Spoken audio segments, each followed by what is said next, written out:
All right, let's go to Namibia now, where hundreds of young people have been demonstrating against gender-based violence. Last Friday, they shut down the central business district in Windhoek, and the protest was sparked after the remains of a woman were found in a shallow grave outside Walvis Bay. To discuss, we're joined tonight by a Namibian youth leader and TV host and speaker, Bertha Tobias. Ms. Tobias, thank you so much for being with us. Firstly, it seems like there's been some sort of outpouring from our perspective in Namibia.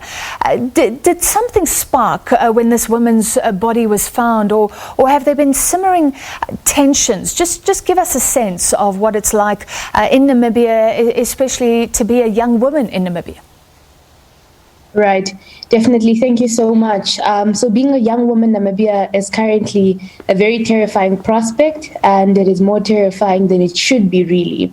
So what tipped Namibian women and young men who are tired of SGBV and femicide off the edge was definitely the discovery of human remains. And at that time, it was not clear and or confirmed whether they did indeed belong to the young woman Shannon Wasserval, who went missing in April of 2020. But because of the fear and because of the pre-existing hope that Shannon would genuinely return home safely, I think the discovery of those remains just tipped Namibians off the edge, and it pushed us to take action, and it pushed us to take to platforms that were immediately accessible to us, and those were the streets. Yeah. So we see that in Namibia, currently there's lots of headlines just about women going missing, about women being killed at the hands of their fathers, their uncles, their brothers, or their partners. So that pushed us all off the edge. I mean, this is something that we are very familiar with here in South Africa. Does it feel like women are at war in Namibia? Definitely. Well, I wouldn't say women at war, but it feels like Namibia is at war with women, and hence us showing up in numbers. I believe there were over 1,000 people in total in and out of the protest on the first day, because it was a series of protests. But it definitely feels being a woman in Namibia currently is very political, and it is very dangerous, and that should not be the case. Yeah.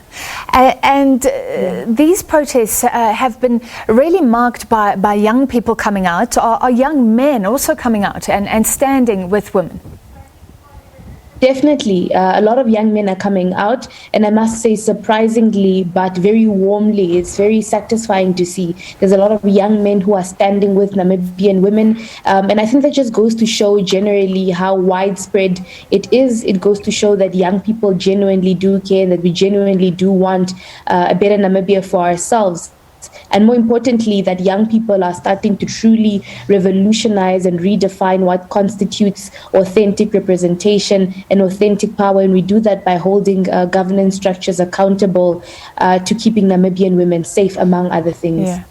Well, before we talk about government, just give me a sense of how the protests have been going, because there have been reports of police using rubber bullets. Do you believe that the demonstrations have been peaceful, or have there been violent elements there? And what about the response from law enforcement?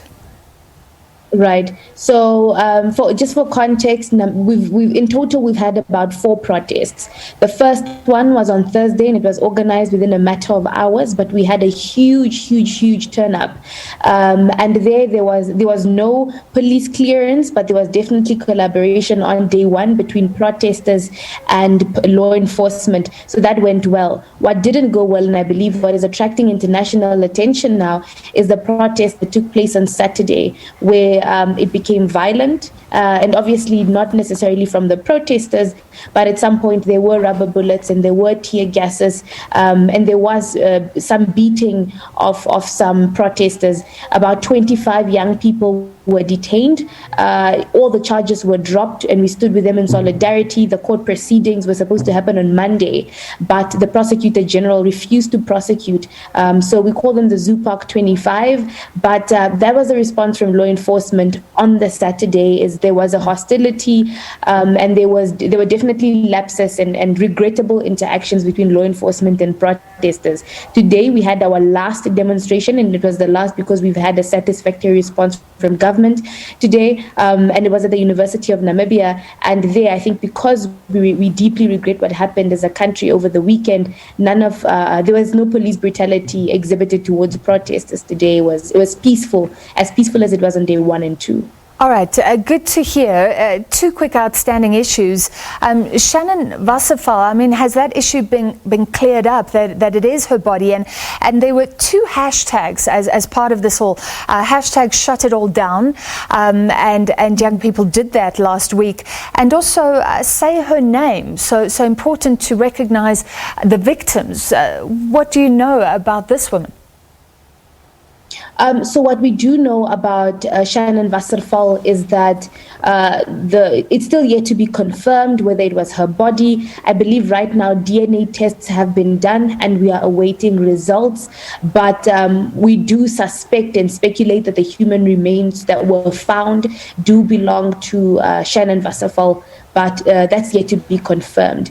And the other hashtag, which is shut it all down, I just think it's important to reiterate that the philosophy behind that was really the fact that we feel that if Namibian women can't go about their daily lives freely and fairly, or as freely as Namibian men can, then we believe we need to shut everything down until we hold mechanisms accountable for making sure that we can do that.